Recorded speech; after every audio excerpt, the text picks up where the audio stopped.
Om Swastiastu, salam rahayu, salam bahagia buat umat Hindu dimanapun Anda berada, dan semoga seluruh makhluk berbahagia. Ya, pada kesempatan siang hari ini, para pemirsa di rumah, kita akan berbincang-bincang dengan narasumber kita yang sudah tidak asing lagi, yaitu Jero Mangku Teguh Eko Putra Rureng. Ya, mari kita sapa beliau. Om Swastiastu, Pak Mangku. Om Swastiastu, Pak Wayan.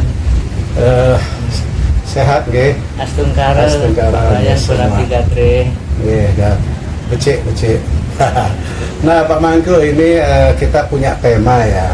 Kebetulan ini kan ada di media sosial ya, ibu-ibu Nusantara ini kayaknya cukup heboh ya dengan ada seorang anak artis ya. Saya nggak sebutkan namanya, mungkin juga sudah pada tahu ya, yang cukup kontroversi ya. Nah, ini anaknya ini rupanya berseteru dengan ibunya ya, dia kan single parent ya. Ya mungkin para pemirsa sudah tahu ya, nggak perlu saya sebutkan namanya. Nah, di sini dia mengatakan ya bahwa wah, anak-anak itu nggak apa-apa ngelawan orang tua ya. Toh juga orang tua cuma melahirkan ya dari rahim seorang ibu, dan saya juga nggak memilih untuk lahir di rahim dia. Nah, itu ada statement seperti itu. Nah, ini kan cukup membahayakan juga ya buat anak-anak yang nggak ngerti ya. Nah, bagaimana Pak Mangku pandangan dari segi agama Hindu anak terhadap orang tua, Pak Mangku? Monggo. Baiklah Pak Wayan, jadi saya bahas dari sudut pandang ajaran Hindu atau Sanatana Dharma. Jadi dalam Hindu itu jelas kita harus menghormati ibu ya. Jadi dalam Veda itu disebutkan Mitru Dewo Baiwo, Pitru Dewo Baiwo, Acarya Dewo Baiwo, Astiti Dewo Baiwo. Jadi hormatilah ibumu seperti Tuhan, yang pertama kan. Yang kedua, hormatilah bapakmu seperti Tuhan. Hormatilah gurumu seperti Tuhan. Hormatilah tamumu sebagai Tuhan ya. Jadi kita itu sangat menghormati ya, namanya ibu itu, walaupun mungkin ibu itu tidak sempurna atau apa, harus kita hormati ya. Nah, terus di sumber Veda lain, ibu itu ada 5 ya. Yang pertama adalah Deha Mata. Deha itu artinya badan, ibu yang melahirkan kita. Dewa Mata atau Bunda Semesta atau Dewi Parwati, Dewi Durga. Kemudian Weda Mata ya, yang memberikan pengetahuan kepada kita ya. Terus Bumi Mata, bumi yang memberikan kehidupan kepada kita ya, air, tanaman dan sebagainya. Habis itu Desa Mata, yaitu tempat kelahiran kita ya. Oke, jadi kita bahas yang poin pertama, yaitu Deha Mata atau ibu yang melahirkan kita ya. Jadi kenapa ibu itu dihormati walaupun ibu mungkin tidak sempurna? Karena tidak semua wanita itu bisa disebut ibu. Ibu itu disebut mother kalau dalam bahasa Inggris ya. Kalau wanita madam ya. Kalau mother itu hanya yang sudah melahirkan. Nah, melahirkan itu dia sudah melaksanakan pengorbanan. Beliau menaruhkan nyawanya untuk mengorbankan kehidupan bayinya ya. Banyak yang ibu-ibu yang meninggal saat melahirkan. Jadi beliau itu sebetulnya sudah bertaruh nyawa ya, makanya dengan pengorbanan itu disebut ibu. Yang kedua, seorang ibu itu kasihnya luar biasa, dia tanpa imbal balas ya. Sebetulnya tidak hanya ibu manusia aja, binatang pun, misalkan ada harimau, anaknya kita ambil, pasti ibunya harimau itu rela untuk mengejar kita, walaupun harimau itu mungkin nggak takut mau ditangkap, mau ditembak, tapi itulah karena kasih sayangnya ya.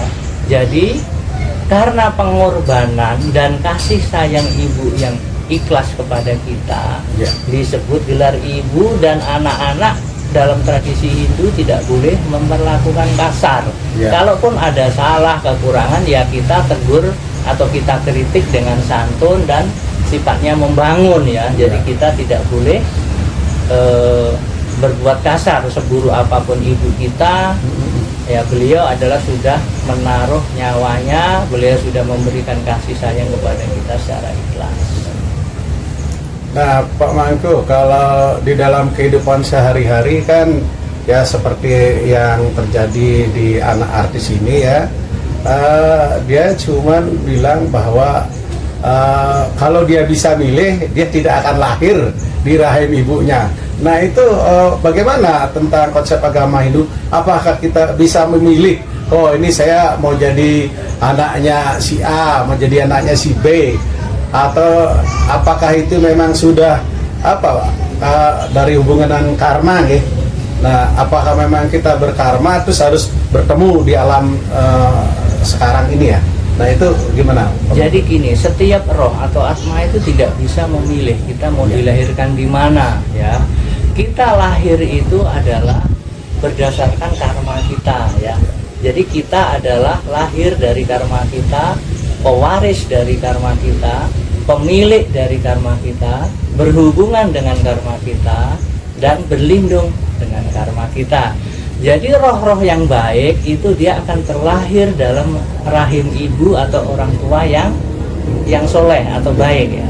Roh-roh yang mungkin dulunya jahat, mungkin dia lahirnya di tempat-tempat yang perang, di tempat-tempat yang kumuh, di tempat-tempat di kolong jembatan atau di tempat yang tidak terurus.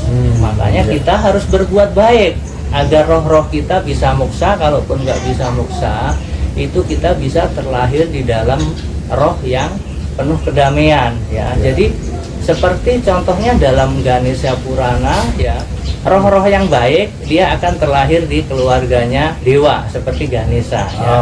Nah, kemudian saudaranya bernama Murugan atau Subramanyam ya. Pada suatu saat mereka itu ingin menunjukkan siapa yang paling kuat, paling hebat. Akhirnya Dewa Siwa membuat sayembara. Siapa yang bisa mengelilingi semesta ini 3 kali dan lebih cepat, dia adalah pemenangnya ya. Akhirnya apa? Murugan itu dia terbang mengelilingi semesta ya. Nah, apa yang dilakukan Ganesha? Ganesha dia mengelilingi bapak ibunya ya, karena bapak itu lebih tinggi daripada langit, bumi itu lebih berat, ibu itu lebih berat daripada ibu. Jadi walaupun Ganesha beliau adalah simbol kebijaksanaan ya, pengetahuan, beliau saja masih menghormati ibunya gitu loh ya. Apalagi kita yang masih jadi manusia belum sempurna, kok kita tidak menghormati ibu. Jadi kalau di dalam ajaran Sanatana Dharma itu sangat ya, kalau orang Jawa bilang kualat lah ya. Jadi sangat karmanya sangat berat, termasuk kepada ibu-ibu yang menyusui kita ya. Seperti sapi, makanya kenapa orang Hindu nggak makan sapi, bukan kita mengharapkan, tapi beliau sudah ngasih susu, memberi kehidupan untuk kita, jadi protein, jadi daging darah kita. Kita selayaknya menghormati beliau karena itu adalah ibu sepersusuan kita, termasuk ibu negara, termasuk ibu para pendeta atau para guru ya, ibu pemerintahan, itu harus kita hormati ya. Jadi itu pemirsa, bahwa kita tidak bisa memilih di dunia ini kita mau jadi anaknya siapa, kita mau jadi orang tuanya siapa. Ini adalah karma-karma yang kita perbuat pada masa kini, masa lalu, dan masa lampau ya. Jadi seperti itu. Dan yang tadi dikatakan bahwa ada desa mata dan ibu pertiwi. Nah itu kaitannya apa tuh Pak Mangku? Jadi gini, seorang kita selain menghormati ibu DH, ibu raga ya, yang tadi yang sudah dijelaskan, ibu kandung atau ibu yang menyusui kita, kita harus juga menghormati ibu pertiwi dan ibu desa mata atau tempat kelahiran kita. Jadi apa aplikasinya dalam kehidupan sehari-hari? Kita harus merawat bumi pertiwi ini harus menjaga kebersihan, nggak boleh merusak alam, itu dilarang. Makanya orang-orang Nusantara zaman dulu kalau sembahyang itu bumi puja atau pratwi puja atau wisuda puja atau nyadran, itu dari hasil bumi itu kita persembahkan. Artinya kita berterima kasih kepada bumi.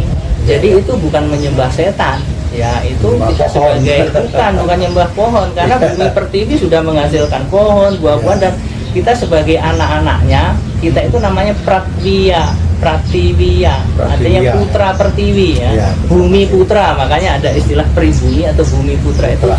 Makanya kita harus mengagungkan bumi kita dan kelahiran kita. Ya. Nah, keblingernya kita sekarang itu kita makan dari berasnya Cianjur atau Ya. dari Delanggu, kita minum airnya dari Sukabumi atau dari Tangkuban Perahu, tapi kita mengagung-agungkan tempat yang non jauh di sana gitu loh ya. Kalau kita makan, minum, hidup, oksigen dari bumi pertiwi Nusantara, ya kita mengagung-agungkan Ya. Nusantara. Nusantara. Tapi kita sekarang sebagian dari kita, nggak semuanya sih, justru nggak mau mengagungkan bumi pertiwi tempat kelahiran kita. Katanya dianggap sesat lah, menyembah ya. setan lah, gitu Primitif kan. lah. Padahal kita berhutang budi sama bumi pertiwi. Seharusnya kita harus ngertakan bumi lamba atau nguri-nguri bumi pertiwi, memuliakan bumi yang sudah Ya. kita nikmati ya, kita bisa bernapas dengan lega dan makan minum dari bumi pertiwi tanah air kita, ya kita hormati, kita muliakan, bukan mengagung-agungkan bumi pertiwinya negara lain ya, dan membuang devisa ke negara lain. Justru kita devisa untuk perawatan bumi pertiwi yang kita pijak itu, di mana bumi dipijak, langit Langit dijunjung. dijunjung.